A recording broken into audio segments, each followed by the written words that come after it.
안녕하십니까, 김영수입니다. 36계는 여러분들이 많이 들어보셨지만은 주랭랑이 아닙니다. 그리고 또 36계는 손자병법의 일부도 아닙니다. 36계는 1500년 넘게 하층들, 즉 대중들이 끊임없이 바꿔오고 또 일상생활에 적용해온 대단히 실용적인 종합 처세서다, 이렇게 요즘 중국 사람들은 평가를 하고 있습니다. 그래서 36개의 36개의 계책을 여러분들이 일상생활이나 경영에서 적용을 하시면 인생의 지혜를 얻을 수도 있고 경영에 좋은 통찰력이라든지 또는 위기 상황을 탈출할 수 있는 그런 다양한 방법들을 얻을 수 있는 대단히 유익한 책이다라는 말씀을 먼저 드리고 시작을 해보도록 하겠습니다. 36계는 모두 36개의 계책으로 이루어져 있습니다.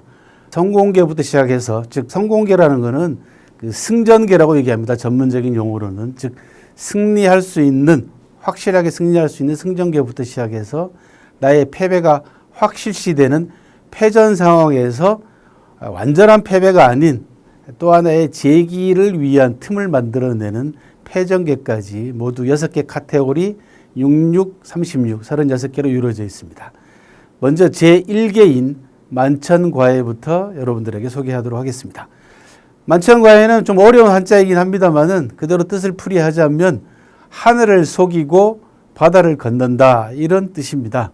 하늘을 속일 정도니까 어느 정도의 그 꾀를 내야 되는지 또는 어느 정도의 아주 세심한 배려가 필요한지를 보여주는 그런 사자성어라고 하겠습니다. 만천과외는 영락대전이라고 하는 책에서 나온 성어입니다. 여기에는 재미난 그 고사가 담겨져 있는데요. 잘 아시는 당나라 태종이 요동을 정벌하러 나섰을 때 바다를 건너서 고구려를 공략하기로 그렇게 장수들이 계획을 세웠습니다. 오늘날로 얘기하자면은 중국 쪽에 있는 무순이나 이런 쪽의 바다를 통해 가지고 고구려 서쪽을 공략하겠다라고 하는 그런 계획이었죠. 근데 당태종은요, 재밌게도 이 바다를 구경해 본 적이 없는 사람입니다. 당태종은 내륙 사람인데다가 전부 다 육전에만 아주 능한 사람이었기 때문에 바다 얘기가 나오니까 또 바다를 직접 자기 눈으로 보니까 겁이 덜컥 났죠. 그래서 나 이게 바다를 통해서는 못 건너가겠다라고 원정 자체를 대단히 주저하게 됩니다. 이때 서린기라고 하는 사람이 이 지역에 굉장히 바닷길에 익숙하고 그러니까 지혜가 굉장히 깊은 노인 한 분을 모셔다가 꾀를 냅니다. 배 위에다가 작전실을 만들어내는 겁니다. 똑같이 천막을 쳐가지고 마치 실내에 들어와 있는 것처럼 그런 막사를 꾸며가지고 당태종을 태워서 당태종이 쥐도새도 모르게 바다를 건너갔다는 얘기입니다. 그래서 만천이라는 것은 하늘을 쏘겠다는 얘기지만 옛날에는 황제를 천자라고 했기 때문에 천자를 쏘겠다는 말로 이해를 하시면 되겠습니다. 하늘을 쏘기고 바다를 건너갔다라고 하는 이 영락대전의 당태종을 속인 이야기로부터 만천과외라고 하는 첫 번째 계책이 나오게 됐습니다. 잘 알려진 유명한 만천과외 사례는 전국시대 때 유명한 병법가이자 군사 전문가였던 손빈에게서 나옵니다. 손빈은 젊은 날 기곡자라고 하는 사람으로부터 공부를 배우게 되는데 그 당시에 같이 공부했던 사람 가운데 박년이라고 하는 친구가 있었습니다. 두 사람이 동문수학한 사이입니다. 근데 모든 방면에서 손빈이 워낙 뛰어나다 보니까 박년이 늘 손빈을 질투합니다. 그러던 중 박년이 먼저 공부를 끝내고 위나라로 건너가서 위나라 왕의 군사 참모가 됩니다. 출세를 했습니다. 그런데 박년이 생각을 해보니까 아무래도 손빈이 늘 걸리는 겁니다. 마음속에. 행여 손빈이 다른 나라로 가서 다른 나라의 군사를 책임지는 그런 책임자가 돼서 자기하고 맞서게 되면은 어떡할까. 항상 공부할 때마다 또는 모든 방면에서 자기를 앞질러 갔던 손빈에게 박년이 가지고 있는 질투심. 이게 이인자가 가지고 있는 질투심이라는 것은 대단한 겁니다, 원래. 그래서 박년이 생각 끝에 차라리 자기 곁에 두자. 내 옆에다가 손빈을 데려다 놓으면은 또 감시를 하면은 문제가 없지 않겠냐라고 생각을 해서 손빈을 위나라로 초대를 합니다. 자기가 군사 총책임자로 있는 위나라로 손빈을 초청을 해서 자기 옆에 두게 되는데요. 옆에 두고 보니까 또 문제가 발생합니다. 그게 뭐냐 그러면 위나라 왕이 손빈을 자기보다 더 신뢰하면 어떡할까? 이렇게 걱정이 이제 앞서게 됩니다. 방년이 나쁜 생각을 하게 됩니다. 위나라 왕에게 손빈은 원래 제나라 출신이기 때문에 제나라 가족에게 보낸 편지를 몰래 빼돌려 가지고 편지에 나와 있는 내용 가운데 일부분을 문제 삼아 가지고 손빈이 제나라하고 내통했다. 간첩죄로 몰아가지고 손빈에게 사형을 선언하게 됩니다. 손빈은 방년이 이 일을 꾸민지도 모르고 있다가 사형을 당하게 생겼죠. 이때 방년이 나서가지고 위나라 왕을 설득해서 불쌍하니까 살려줍시다. 그 대신 발을 잘라가지고 움직이지 못하게 하면은 별 문제가 없지 않겠습니까? 라고 해서 손빈의 발을 자르는, 무릎 아래를 자르는, 그것이 유명한 빈형이라고 하는 형벌입니다. 그래서 손빈의 이름이 빈자가 들어가 있는 이유가 무릎 아래를 잘라내는 빈형이라고 하는 형벌을 당했기 때문에 붙여진 이름입니다. 이렇게 해서 방년은 손빈을 마치 안전뱅이가 된 손빈을 보살피는 척하면서 사람도 붙여주고 해서 손빈을 감시하면서 손빈으로 하여금 유명한 자기 집안에서 내려오는 병법서를 쓰게 합니다. 영문도 모르는 손빈은 방년에게 굉장히 감사하죠. 목숨도 구해줬죠. 먹고 살 수 있게 거처도 마련해 주죠. 그러던 중 손빈을 감시하라고 보낸 시종 하나가 손빈의 인품에 감동을 해가지고요. 방년의 음모를 손빈에게 일러 바치죠. 손빈의 실망이 얼마나 대단했겠습니까?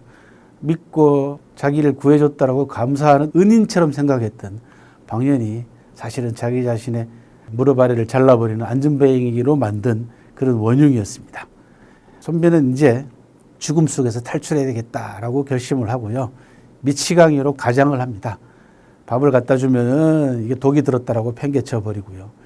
똥을 주워 먹는 등 하루 종일 웃었다가 울었다가 방년의 감시망을 틀어 놓기 위해서 완전히 미치광이로 철저하게 몇 달 동안을 거의 울었다 웃었다 고함을 질렀다 나갔다 들어왔다 완전히 돈 사람처럼 가장을 해서 결국은 방년으로 하여금 감시를 느슨하게 만듭니다.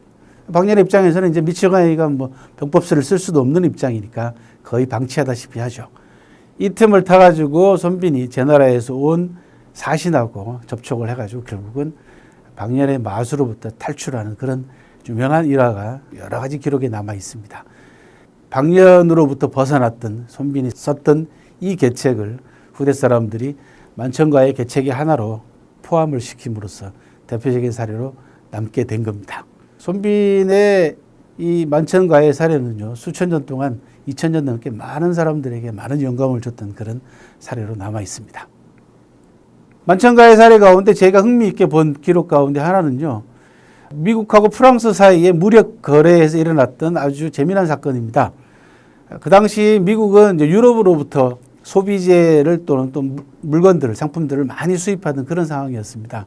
특히 이제 프랑스 고급 장갑이 미국 시장에 미치는 영향이 상당히 컸습니다. 그래서 이 장갑의 값에 따라 가지고 미국의 물가에 상당히 큰 영향을 미쳤습니다.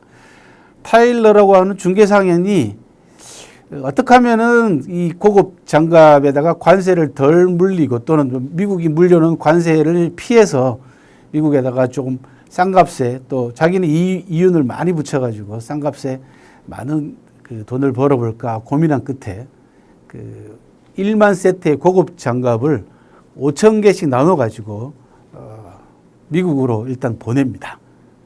세관에서 확인을 해보니까 이 장갑이 모두 5,000세트가 전부 다 짝짝입니다. 5,000세트를 확인했더니 전부 다 왼쪽만 있는 거죠. 이게 쓸모가 없죠. 왜? 오른쪽이 없으니까. 찾아가는 사람도 없었습니다. 그래서 하다 못해가지고 잘 아시다시피 여러분들도 세관에서 물건이 어느 정도 시간이 지나면은 이걸 경매에 붙이지 않습니까? 경매에서 붙였습니다. 그래서 그때 짝이 없는 장갑이기 때문에 폐품값이랑 마찬가지로 낙찰이 이루어졌습니다. 그리고 나머지 5,000세트도 자연스럽게 경매에 붙여져가지고 폐품값으로 팔렸죠.